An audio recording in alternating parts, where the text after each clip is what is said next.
Bonjour Martine Hamelin, vous représentez Nathalie Arthaud de Lutte ouvrière. Merci d'avoir répondu à notre invitation. La problématique d'égalité d'accès aux soins est un sujet majeur qui préoccupe les Français dans le cadre de l'élection présidentielle.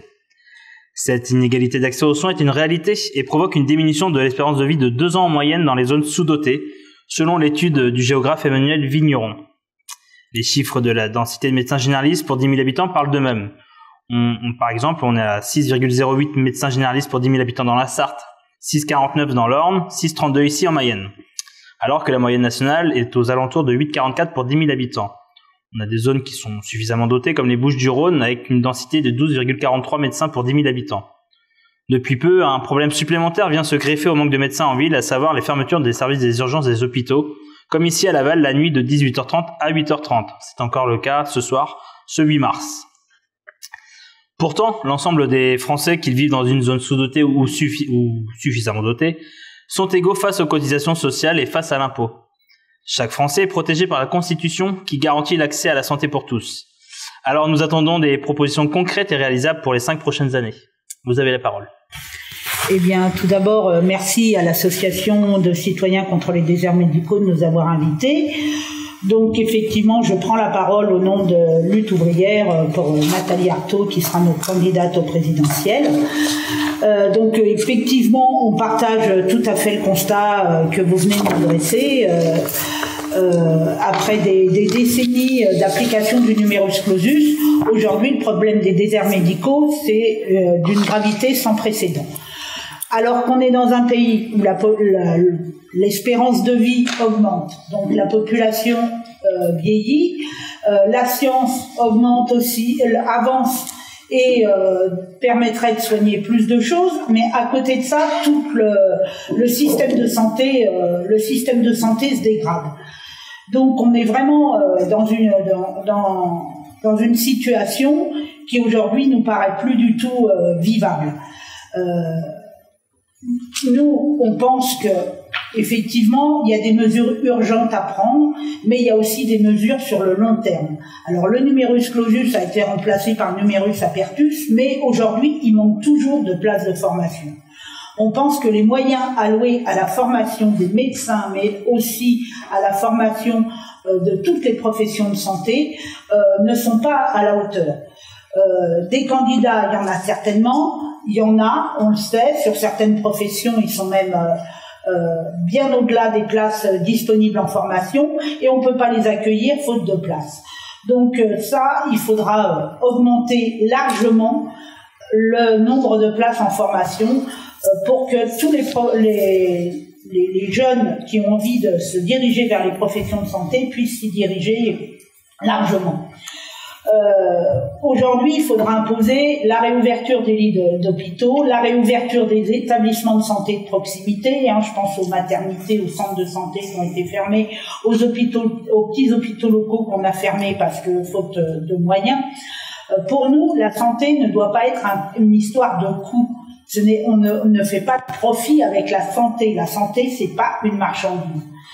Donc, on a un système de santé qu'on nous enviait il y a 40 ans, et aujourd'hui, il se dégrade. La pandémie a montré effectivement les limites de ce système. Voilà, donc nous, on voudrait le remettre en place,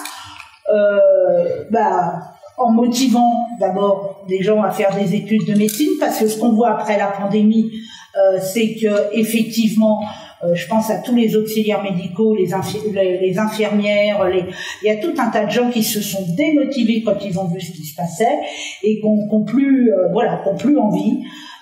Donc, pour tous ces personnels, des salaires décents, des salaires motivants qui leur permettent de travailler correctement. Voilà. La mesure, alors dans le département de la Mayenne, c'est vrai qu'on est quand même en dessous de tout. Il y a plus de médecins. Combien de Mayennais sans médecin traitant pour avoir un rendez-vous avec un spécialiste. Alors là, c'est le parcours du combattant. Dans les maisons de retraite, ils ont du mal à trouver les médecins qui viennent pour les personnes âgées. Ils ont besoin de trouver des infirmières. Le service de médecine de santé au travail, il manque de médecins aussi. Et puis, Monsieur Le Bigot l'a souligné, le service des urgences qui ferme à Laval, c'est quand même effectivement la triste illustration du manque de médecins. Et le système de santé scolaire, il est dans le même état. Alors, nous, sur les médecins en particulier, ce qu'on pense, c'est qu'il y a une mesure à réfléchir très très vite, c'est-à-dire comment répartir de façon plus juste les médecins sur tout le territoire. Aujourd'hui, les médecins, ils s'installent là où ils veulent. Peut-être qu'il faut réfléchir à ceux qui sortent d'études, qu'ils aient quelques années à faire dans des endroits où on a vraiment besoin de leurs compétences. Parce que bon, les études des médecins, elles sont payées par les hôpitaux, les universités. Il faut effectivement qu'ils participent à l'effort national. Aujourd'hui, ça choque personne qu'on envoie les enseignants n'importe où sur le territoire quand ils ont réussi le concours. Peut-être que les médecins, il faut faire la même chose et puis réfléchir à les aider à s'installer. Un jeune médecin qui s'installe, on peut peut-être lui proposer de travailler dans une maison de santé avec d'autres collègues qui font que, on sait que les conditions de travail, la pression, etc., sont pas des choses anodines. On peut réfléchir à tout ça. Et nous, on pense que pour tout ça, il y a de l'argent, parce que l'argent, il a été versé aux entreprises par milliards, alors que c'est des entreprises qui ont supprimé des emplois, qui ont mis leurs salariés au chômage technique derrière. Cet argent-là, il doit servir avant tout à la santé. Voilà, donc on pense que l'argent, il existe. On a des chiffres que vous connaissez sans doute. Quand on dit 2021, 137 milliards simplement pour les entreprises du CAC 40, ça c'est de l'argent qui doit servir à la santé. Donc nous on pense qu'on peut remettre sur pied un service de santé digne du 21e siècle, et nous on est prêt à le faire quoi qu'il en coûte. Merci, je vous laisse m'accompagner.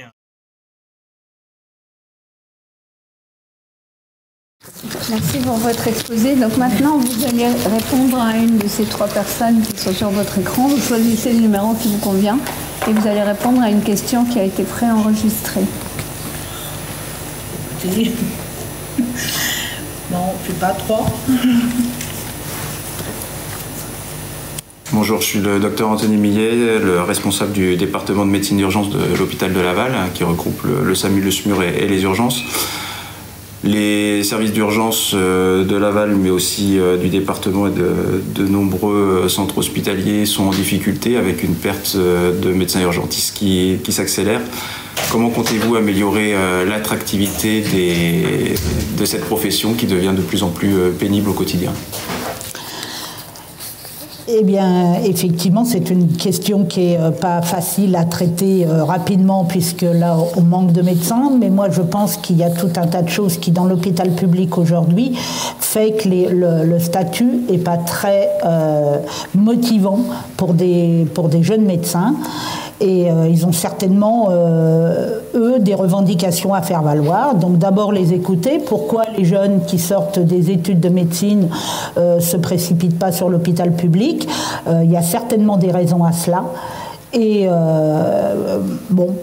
moi je pense que effectivement il faudra fidéliser les gens dans l'hôpital public. Aujourd'hui on le voit bien, on a des problèmes de médecins des vacations qui sont assurées par des médecins intérimaires, par des médecins qui viennent pour je sais pas, je connais pas le terme exact, mais qui viennent pour quelques jours, c'est pas satisfaisant. Il doit y avoir des médecins qui peuvent travailler à l'hôpital public et qui puissent soulager les collègues qui y sont et qui travaillent d'une façon qui est pas normale, qui est pas voilà. Merci. Même. Claudie. Oui, madame, au lendemain de l'élection présidentielle, si madame Arthaud était élue, quelle serait la première mesure d'urgence que vous prendriez, sachant que la situation actuelle ne permet pas d'attendre 10 ans ? Tout à fait. Donc nous, on pense qu'il y a certainement des choses à faire si on embauche à tous les niveaux dans l'hôpital, à tous les niveaux, dans la santé, à tous les niveaux. C'est-à-dire qu'il y a peut-être des tâches qui peuvent glisser, il faut y réfléchir, ça ne se fera pas en une journée, mais ça peut se faire de façon très rapide quand même. Des infirmières, aujourd'hui on forme des infirmières en pratique avancée. Bah oui, il faut effectivement essayer de creuser cette piste pour voir si elle est viable. Mais voilà, que chaque catégorie formée aujourd'hui soit au moins capable de faire peut-être de faire un petit peu plus que ce qu'on leur demande aujourd'hui, moyennant formation. Et puis, il y a une chose, moi je pense qu'il faut absolument qu'on arrête cette hémorragie qu'il y a dans les métiers de la santé. La pandémie a fait que beaucoup se sont découragés. Il faut absolument qu'on arrête ça en leur donnant effectivement des salaires très motivants. Parce que quand on voit le Ségur de la santé, que certains ne touchent toujours pas alors qu'ils travaillent dans ces domaines-là, quand on voit voilà, toutes les professions autour, il faut les renforcer, il faut qu'il y en ait de plus en plus, et il faut qu'on les motive avec des vrais salaires. Parce que, voilà. Donc concrètement, on embauche, on augmente les gens qui travaillent dans la santé, on augmente les salaires des gens qui travaillent dans la santé. Merci pour votre intervention. C'est vrai que Madame Artaud a déjà répondu à notre lettre ouverte, elle est disponible sur notre site internet, et on vous souhaite une bonne fin de journée.